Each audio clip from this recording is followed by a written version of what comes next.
So the B-roll, like we've mentioned before, those are the other shots. For our purposes, it's pretty much anything that's not an interview.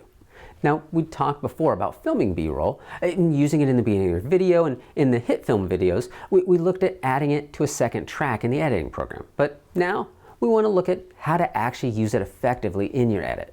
Now, quick technical note before we get started, you'd probably figure this out yourself, but it's worth mentioning. If you film your own B-roll, or sometimes even if you get it from another source, make sure to turn the audio down on the clip unless the video has some sound that you want to add into your project. A lot of times the audio from my B-roll, it's full of whatever podcast I was listening to while I filmed it, or it might be me asking my kids to stay out of the shot, or just something else that I don't want to end up in the project.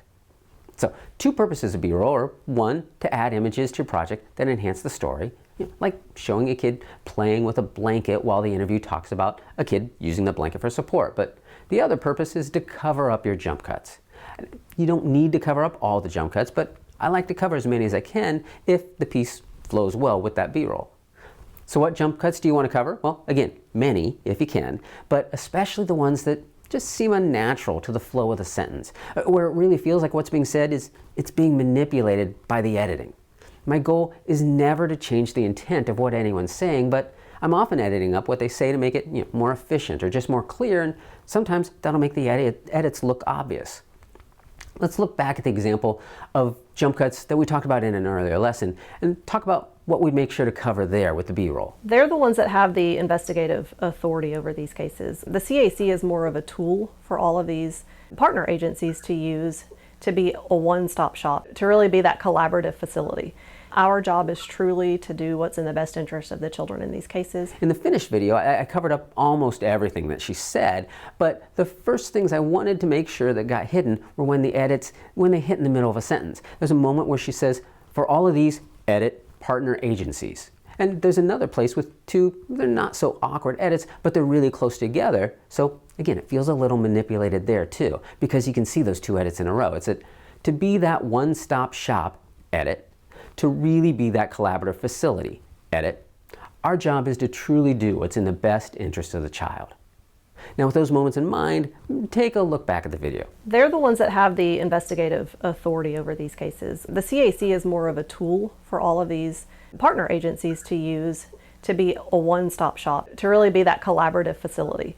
Our job is truly to do what's in the best interest of the children in these cases. You can see how those edits are just a little distracting. They feel manipulated. The other edits I could live with because they're before and after basically complete thoughts, so I don't think they affect the viewer. But the ones I mentioned, I think they play with the audience's belief in what's being presented. If those edits are seen, I think the audience starts to look at the piece a little differently because they see that manipulation and they start to question, maybe subtly, maybe overtly, the honesty of the piece. And we're looking for these videos to help build trust and understanding in the organization. And however subtle the effect may be, questioning the honesty, well, that's the last thing I want. And they're also just awkward edits, and I want the piece to flow without any awkwardness. Now let's talk for a moment about when not to use B-roll. In editing, you can quietly call attention to things by what you choose to put on the screen, and I'll use this idea to help emphasize specific moments or maybe phrases in the video. So I'll make sure not to put B-roll over key moments that I really want the audience to hear, the good stuff. Now, also, if you stay in that B-roll for too long without seeing the speaker or the audience, they might start to just watch the images and not pay as close attention to the interview. Their mind might start to drift if they don't see the person talking. I think because the voice becomes detached from what's happening on the screen, so they just start to zone out. So I make sure that key moments from the interview are delivered on screen so that they'll have more impact. And more than just that, I'll often make sure to have the B-roll end just before those key statements so that I can cut back to the interview to deliver that important line. That'll often add an extra impact to the statement because we cut to it. It makes it stand out and your audience is more likely to pay attention.